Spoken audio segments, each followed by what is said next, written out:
देखिए आंतरिक प्रतिरोध के बारे में आज हम लोग पढ़ेंगे। तो धारा विद्युत यूनिट का नाम है कक्षा 12 भौतिक और टॉपिक है हमारा आंतरिक प्रतिरोध। देखिए जब किसी परिपथ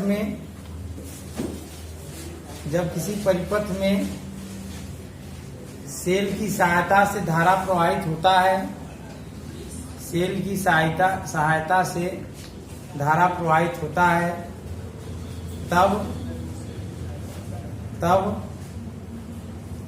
धारा के मार्ग में अवरोध उत्पन्न होता है। तब धारा के मार्ग में अवरोध उत्पन्न होता है। इसी अवरोध को सेल का आंतरिक प्रतिरोध कहते हैं। इसी अवरोध को सेल का आंतरिक प्रतिरोध कहते हैं। हाँ, थोड़ा सा देख लीजिए, यह बर्तन है कोई, इसमें रासायनिक पदार्थ है और उस रासायनिक पदार्थ में 2 इलेक्ट्रोड होते हैं। ठीक, एक इलेक्ट्रोड को धन, एक इलेक्ट्रोड को ऋण। इन दोनों के संबंध से एक हमारा जो है कोई विद्युत उपकरण है, इन दोनों के संबंध से कोई विद्युत उपकरण है, इसका प्रतिरोध है R। यह विद्युत उपकरण बल्ब भी हो सकता है, पंखा भी हो सकता है, कुछ भी हो सकता है। अब ध्यान से देखो,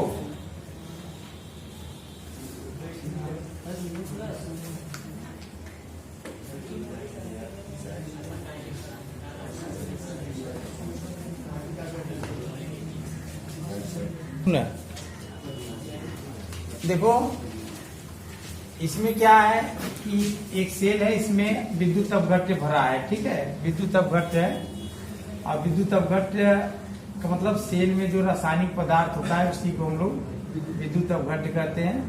अब विद्युत अपघट्य की एक विशेषता होती है, जब उसमें हम इलेक्ट्रोड मतलब दो धातु का ऐसे 2 धातु का चयन करते हैं जिसको इसमें डालने से एक प्लस हो जाए, एक माइनस हो जाए। समझ आया? तो उन्हीं धातुओं की इलेक्ट्रोड कहते हैं। क्या कहते हैं? इलेक्ट्रोड कहते हैं। और जो हम लोग जो है विद्युत उपकरण चलाते हैं तो इलेक्ट्रोड को एक सिरे से उपकरण का एक सिरा जोड़ते हैं और इलेक्ट्रोड जो दूसरा इलेक्ट्रोड होता है उसके सिरे से हमारा जो उपकरण है उसका दूसरा सिरा जोड़ते हैं। जैसे पंखा है, बल्ब है, हीटर है, फ्रिज है, चाहे जो भी है, कूलर है, सब में 2 तार होते हैं। एक तार धन से एक तार ऋण से जोड़ेंगे तो ये हमारा चलने लगता है। ठीक है, तो आंतरिक प्रतिरोध देखो क्या होता है उसको समझो। इलेक्ट्रॉन की विपरीत दिशा में धारा बहता है, ये हम लोग जानते हैं। और धारा का और एक नाम है, जैसे विद्युत धारा कहो या कहो मुक्त इलेक्ट्रॉन की नियमित गति। धारा का पूरा व्याख्या क्या है? मुक्त इलेक्ट्रॉनों की नियमित गति। मुक्त इलेक्ट्रॉनों की नियमित गति, अनियमित नहीं। अनियमित से परिणामी धारा शून्य हो जाता है। ठीक, तो जब मुक्त इलेक्ट्रॉन नियमित गति करते हैं तो उसका क्या नाम होता है? धारा। तो मुक्त इलेक्ट्रॉन उल्टा जिस दिशा में गति करता है उसके विपरीत दिशा में धारा बहता है। तो मुक्त इलेक्ट्रॉन हमेशा ऋण सिरे से धन की ओर गति करता है, तो हमारा धारा किधर गति करता है? धन से ऋण की तरफ। अब चलो मुक्त इलेक्ट्रॉन में गति कराओ। मुक्त इलेक्ट्रॉन यहाँ से चल रहा है, ऐसे गति करते हुए ऐसे आ रहा है। ठीक है, फिर ऐसे आते आते ये ऐसे यहाँ घोल में से भी फिर ऐसे हो रहा है। देख रहे हो ना? तो इसमें 2 बात देखोगे। पहला, इलेक्ट्रॉन का यहाँ पर मुक्त इलेक्ट्रॉन का जो इसमें चालक में रास्ता है वो दूसरा है और जो घोल में रास्ता है वो दूसरा है। ठीक है, तो चालक में जब चालक में गति करता है तो उसके मार्ग में जो अवरोध उत्पन्न होता है उसको हम लोग कहते हैं बाह्य प्रतिरोध। क्या कहते हैं? बाह्य प्रतिरोध। समझ आया? और जब घोल में इलेक्ट्रॉन गति करता है तो उसमें जब उसके मार्ग में प्रतिरोध होता है उसको हम लोग कहते हैं आंतरिक प्रतिरोध। ठीक है, अब आंतरिक प्रतिरोध को स्मॉल आर से प्रदर्शित करते हैं। किससे? स्मॉल आर से। ये तो पहली बात हो गई। दूसरी बात क्या है इसमें, सेल के बाहर जो मुक्त इलेक्ट्रॉन की गति होती है वो ऋण से धन की ओर होती है। सेल के बाहर जो मुक्त इलेक्ट्रॉन की गति होती है कहां से कहां तक होती है? ऋण से धन की ओर। तो सेल के भीतर जो मुक्त इलेक्ट्रॉन की गति होती है वो धन से ऋण की ओर। ये बहुत इंपॉर्टेंट बात है। ठीक, सब लोग ये जानते हैं, ये वाला बहुत कम लोग जानते हैं, इसको भी आप लोग जानिए। सेल के भीतर जो घोल होता है उसमें मुक्त इलेक्ट्रॉन गति कहां से कहां तक? धन से ऋण से। ऐसे चलता है, ऐसे आते हैं, ऐसे ना। अगर ये नहीं समझ में आ रहा तो एक बात मैं और दूसरे तरीके से समझा रहा हूं, उसको समझो। जैसे मान लो सोडियम है, यहाँ क्लोरीन है, यह धन कब होता है? जब ये इलेक्ट्रॉन देता है तब। समझना, ये हमारा इलेक्ट्रोड धन क्यों है? क्योंकि ये अपना इलेक्ट्रॉन इसमें दिया होगा, इसीलिए धन से ऋण की तरफ। इलेक्ट्रॉन धन से ऋण की तरफ गति करता है, कहा? घोल में। और घोल के बाहर ऋण से धन की ओर। ठीक, तो आंतरिक प्रतिरोध के बारे में हम लोग समझ गए। माने सेल का घोल मुक्त इलेक्ट्रॉन की गति में जो अवरोध उत्पन्न करता है उसे हम लोग क्या कहते हैं? आंतरिक प्रतिरोध। तो मुक्त इलेक्ट्रॉन की नियमित गति के स्थान पे हम लोग धारा भी कह सकते हैं। क्या कह सकते हैं? धारा। तो मतलब सेल का घोल धारा के मार्ग में जो अवरोध उत्पन्न करता है उसको हम लोग क्या कहते हैं? आंतरिक प्रतिरोध। हाँ, चलिए इसे आर से प्रदर्शित करते हैं। इसे आर से प्रदर्शित करते हैं। किसे? आंतरिक प्रतिरोध को ना। अच्छा, अब देखिए नोट लिख लो, थोड़ा सा नोट यही लिखना है। सेल के बाहर मुक्त इलेक्ट्रॉन की गति ऋण प्लेट से धन प्लेट की ओर होती है। सेल के बाहर मुक्त इलेक्ट्रॉन की गति ऋण इलेक्ट्रोड या ऋण प्लेट दोनों लिख सकते हो, ऋण इलेक्ट्रोड से धन इलेक्ट्रोड की ओर होती है। हो गया।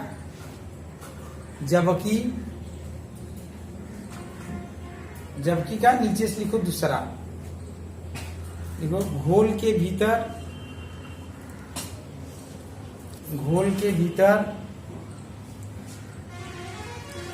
मुक्त इलेक्ट्रॉन की गति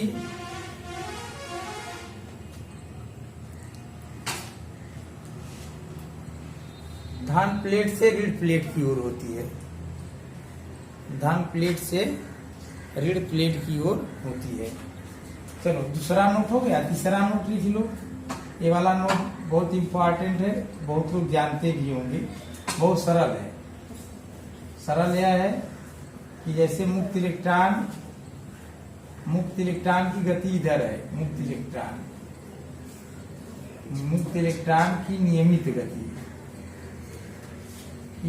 गति से क्या होता है? धारा बहता है ना। तो धारा की दिशा किधर होगा? इस दिशा में। हाँ, मुक्त इलेक्ट्रॉन पश्चिम से पूरब की ओर जा रहा है, तो धारा किधर से बहेगा? किधर? पूरब से पश्चिम की ओर। हाँ, ये भी लिख लो।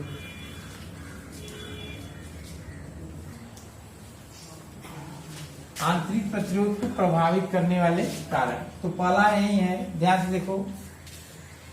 अब सोचो,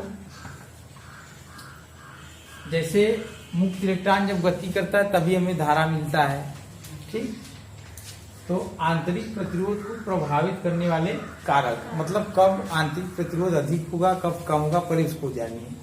जैसे मुक्त इलेक्ट्रॉन यहाँ से यहाँ जा रहा है, यहाँ से यहाँ तक जा रहा है, तो सेल का घोल उसको क्या कर रहा है? रोक रहा है कि मत जाओ भैया, तभी वो जा रहा है ना। अच्छा, अगर इस इलेक्ट्रोड को उठाकर और दूर रख दे, मतलब और बड़ा बर्तन हो, इस इलेक्ट्रोड को उठाकर और दूर रख दे, तो मुक्त इलेक्ट्रॉन और दूर तक जाएगा, तब इसको पाएगा। तो हमें ये बताओ कि ये जो इलेक्ट्रोड की दूरी कम रहेगी तब आंतरिक प्रतिरोध ज्यादा होगा, इलेक्ट्रोड की दूरी ज्यादा रहेगा तब आंतरिक प्रतिरोध ज्यादा होगा? हाँ, तो यहाँ पहला लिखो, बोले हाँ, प्लेटों की बीच की दूरी ऐसे लिखो, उसको कट कर दो, फिर से लिखो। हाँ, किसी हो गया ना, किसी सेल का आंतरिक प्रतिरोध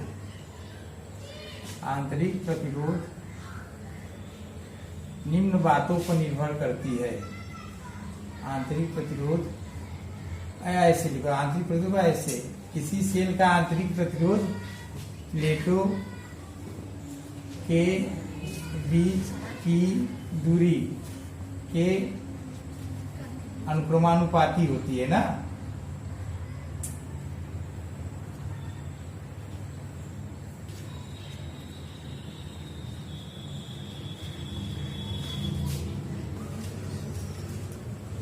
दूसरा है विद्युत अपघट्य।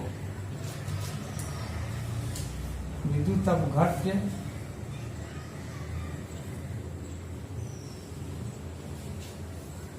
की सांद्रता अधिक होने पर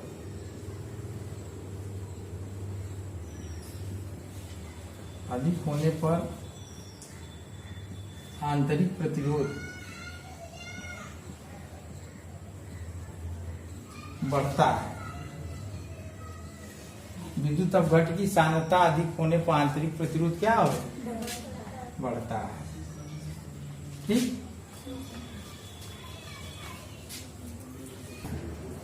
हाँ चलिए लिखिए। मान लीजिए किसी सेल का विद्युत वाहक बल E, किसी सेल का विद्युत वाहक बल कैपिटल E तथा आंतरिक प्रतिरोध स्मॉल r है, तथा आंतरिक प्रतिरोध स्मॉल r है।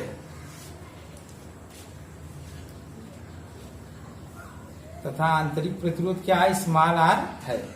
समझ में आया ना। इसमें जो है मैं उसी को लिख रहा हूँ। यह सेल है जिसका विद्युत वाहक बल क्या है E, इसका आंतरिक प्रतिरोध क्या है R है। समझ में आया ना, स्मॉल r। अब देखो सेल के टर्मिनल से, सेल में कितने टर्मिनल है, 2, एक धन एक ऋण।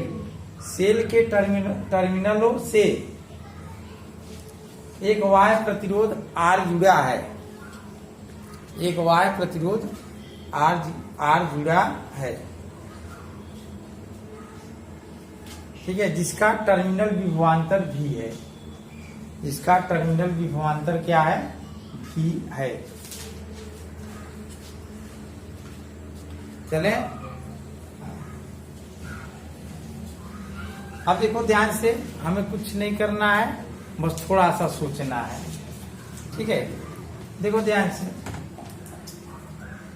मुक्त इलेक्ट्रॉन मान लीजिए यहां से गति करना प्रारंभ करता है, यहां से यह धन है, यह धन इलेक्ट्रोड है, तो यह इसको इलेक्ट्रॉन दिया होगा, तो यहां से इसमें इलेक्ट्रॉन ऐसे गया, ठीक है, फिर ऐसे जाते जाते इस तरीके से ऐसे आते आते यहाँ तक आया। समझ आया ना। तो यहाँ तक आया, तो यहाँ से ऐसे ऐसे गया, फिर यहाँ से ऐसे ऐसे आया। तो इसमें हम 2 कार्य की कल्पना करते हैं। कितने कार्य की, 2। एक टर्मिनल के बाहर जो कार्य जुड़ा होगा, या टर्मिनल के बाहर जो इलेक्ट्रॉन को एक स्थान से दूसरे स्थान तक भेजने में जो कार्य करना पड़ा होगा, वो एक अंदर जब यहाँ से यहाँ तक भेजते हैं वो। ठीक है, समझ आया ना। तो हमारे फिर से समझ लो, कुछ नहीं सोचना है, एक बात से ध्यान दीजिए। यहाँ से इलेक्ट्रॉन निकला ऐसे ऐसे करके, इधर से जाते हुए इस प्रकार के रास्ते से ऐसे ऐसे ऐसे यहाँ से आया यहाँ तक। जब इलेक्ट्रॉन एक स्थान से दूसरे स्थान तक जाता है, जैसे मान लीजिए यहीं पर ए है, ये मार्कर है, इसको हमें दूसरे स्थान पर भेजना है, तो जरूर किसी भी प्रकार से इसको, इस पे जो है इसको ऊर्जा देना होगा। समझ आया ना। जैसे ऐसे है, हम इसको छोड़ दूं, नीचे गिर गया, इसको ऊर्जा मिला होगा नीचे जाने के लिए। समझ आया ना, बात समझ रहे हो ना। तो ऐसे ही किसी स्थान को, चाहे किसी भी वस्तु को एक स्थान से दूसरे स्थान तक भेजना है, तो हमें वह कार्य करना पड़ेगा, और उस कार्य के रूप में हमें ऊर्जा देना होगा, तभी वह एक स्थान से दूसरे स्थान तक जाएगा। तो मुक्त इलेक्ट्रॉन अगर यहाँ से यहाँ तक ऐसे जा रहा है तो उसको ऊर्जा दिया गया होगा, समझ आया ना। अब वह ऊर्जा कार्य के रूप में है, किसमें है? हाँ, तो हम उस कार्य को दो भाग में बांटते हैं। कितने भागों में? हाँ, एक भीतर एक बाहर। जो अंदर वाला है उसको आंतरिक और जो बाहर वाला है इसको बाह्य। इस प्रकार हम W को अपने दो भाग में बांटेंगे, W बाह्य प्लस W आंतरिक। पहले देखो ध्यान से, लिखो मत, ठीक है, समझ आया ना। अब देखो सेल का विद्युत वाहक बल जो E होता है, सेल का जो विद्युत वाहक बल E है, तो E क्या करता है, उसका परिभाषा पे जाओ, उसके परिभाषा पर। एकांक आवेश को सेल सहित पूरे परिपथ में एक स्थान से दूसरे स्थान तक ले जाने में जो कार्य करना पड़ता है उसको हम लोग जो है कहते हैं विद्युत वाहक बल। E बराबर हमारा क्या आ जाएगा? W बटा Q। E बराबर हमारा क्या है? W बटा Q। मान लीजिए Q आवेश एक स्थान से दूसरे स्थान तक जा रहा होगा, तो जो E वाला है, जो E विद्युत वाहक बल, वो पूरा ले रहा है। पूरा का मतलब समझ रहे हैं ना, एक स्थान से दूसरे स्थान तक पूरा। हम इसके स्थान क्या लिख सकते हैं? W बराबर Q E, क्या लिखेंगे? ठीक है। अब Y है, अब देखो यहां से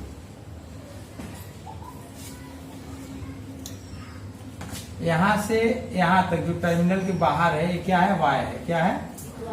Y है।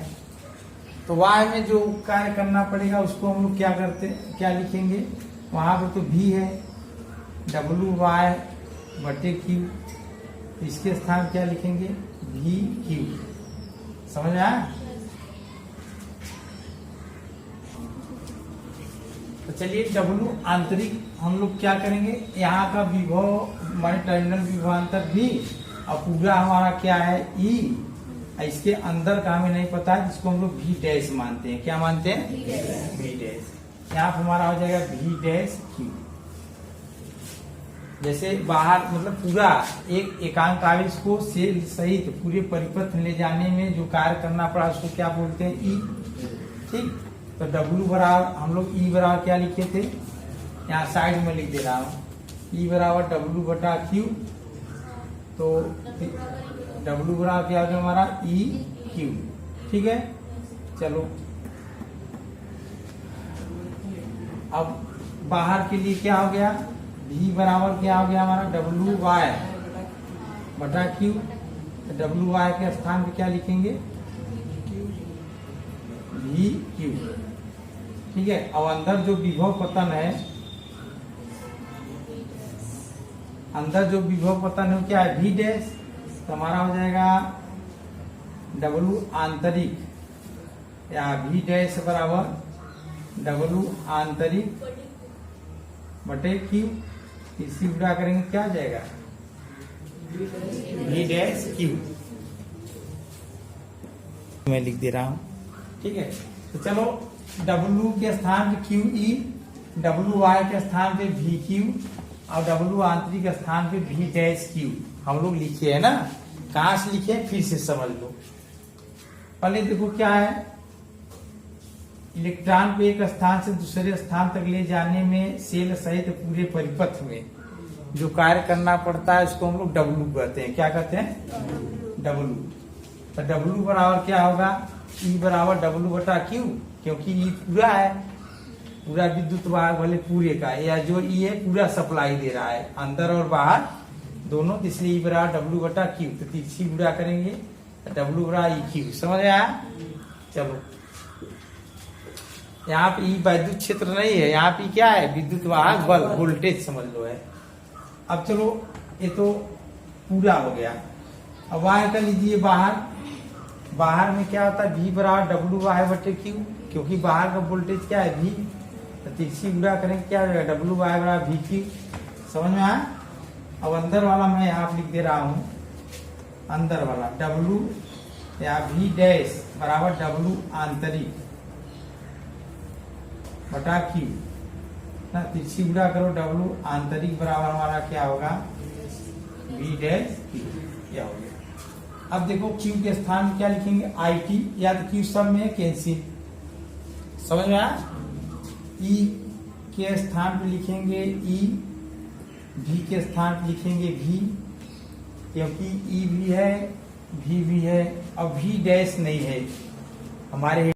हाँ, तब जो है ई हो गया यहाँ पर भी, और भी के स्थान पे लिखेंगे आई आर, भी के स्थान क्या लिखेंगे आई आर। आई क्या है, धारा, और आर क्या था, आंतरिक प्रतिरोध।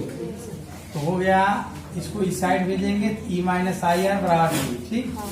तो नोट नंबर 1 है, ध्यान से सुनिए, जब सेल से हम धारा लेंगे, यानी सेल का उपयोग हम किसी उपकरण को चलाने के लिए करेंगे, तो वहां पे भी बराबर होगा ई माइनस आई आर, वहां पे ई जो है बड़ा होगा भी से, ठीक। और दूसरा, जब सेल को जो है हम चार्ज करेंगे, यानी उसको हम धारा देंगे ना, जब चार्ज करते हैं सेल क्या है, तो उसमें धारा हम जो है देते हैं, तो उस स्थिति में भी बराबर हमारा हो जाएगा ई प्लस आई आर, तो वहां पे जो है भी बड़ा हो जाएगा ई से, ठीक।